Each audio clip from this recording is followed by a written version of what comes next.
On a certain day, two cows were grazing on the English meadow, English cows. One cow asked the other, "What is your opinion about the mad cow disease?" The other cow said, "I don't care a hoot, I'm anyway a helicopter." Being a mystic, being a realized being is just like this. A cow realizing that it's a cow and it becomes a celebrated cow. Holy cow, isn't it? Is it that simplistic? So let me tell you my story. So as a child, one thing that I realized was that I was utterly, absolutely ignorant. And everybody around me seemed to know just about everything. I did not know anything at all. So because I did not know anything, I had to pay enormous attention towards everything. My sense of attention became like this. If I see a leaf, I could just sit there looking at this leaf, just staring at it for hours. If I sat up in my bed, just staring at the darkness, I could just do this for the whole night. So this attention brought a completely different level of involvement and interaction with just about anything and everything around me, animate and inanimate. But everybody else seemed to know everything and they were just going about their life busy and happy. But I was just staring at every little thing. Then I realized that even they did not know anything. It is just that they had their assumptions and belief systems that they were happy with, either their own or what was handed down to them by someone else. And they not only knew about what is here, they also knew about other worlds, about gods, about heavens and everything. And here I was struggling to figure out what is what. So this so intrigued me that I started planting myself outside a major temple here in Mysore, because I wanted to really see, after having a meeting with God, after having a conversation with God, how people will be. So I stood there intensely observing every face that's walking out of the temple, and generally I heard local gossip. Sometimes in Indian temples your footwear walks away with someone else, and then I hear people cursing the creation and the creator. I always found people walking out of restaurants always had more joyful faces than people walking out of temples. Divine versus dosa. Dosa seems to win. I could not come to terms with this, and so I slowly became more and more and more skeptical about everybody and everything around me.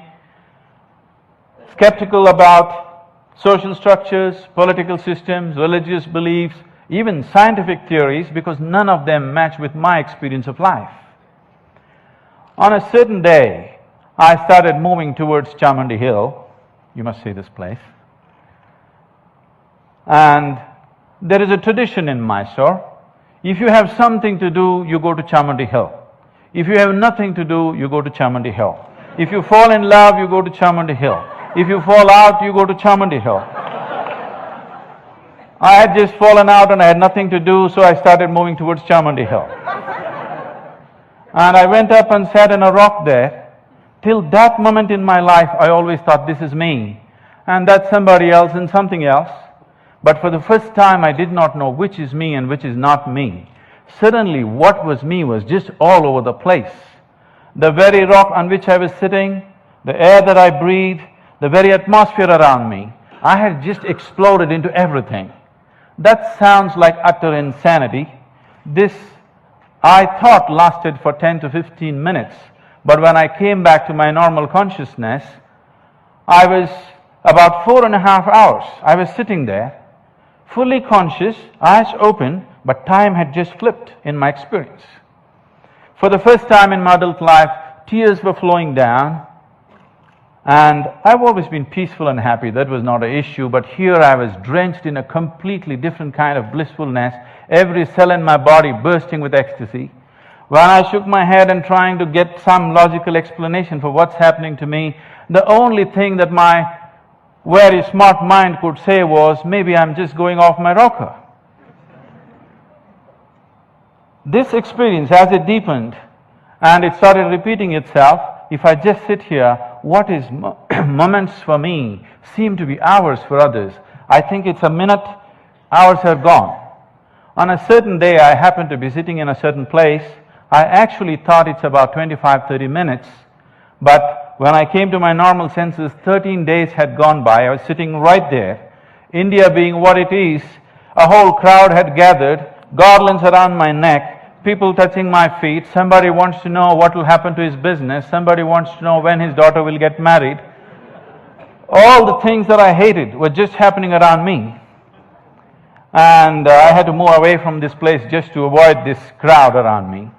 And as this experience deepened into me, one thing that happened to me was everything that I believed was me suddenly was not me. This was always me. And suddenly I found this is just an accumulation of food that I've eaten. What I accumulate can be mine but can never be me. This was just a huge heap of impressions in my mind.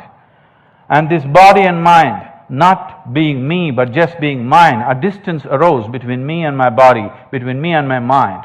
This also facilitated a certain experience within me, that suddenly the equation of time and space was suddenly not applicable for me. I was seeing that what is here is there, what is there is here, past, present and future got mixed up. It was one majestic chaos, but utterly beautiful. So my skeptical mind, not able to come to terms with it, started conducting experiments. These experiments are too weird to talk about and the results too fairy tale-ish for anybody to believe. But one thing that I arrived at was that existence is not human-centric. And all human experience is self-made. Most people believe that their experience is molded by what situations in which they exist, but all human experience is 100% self-created from within. I think today a lot of science is beginning to agree with that.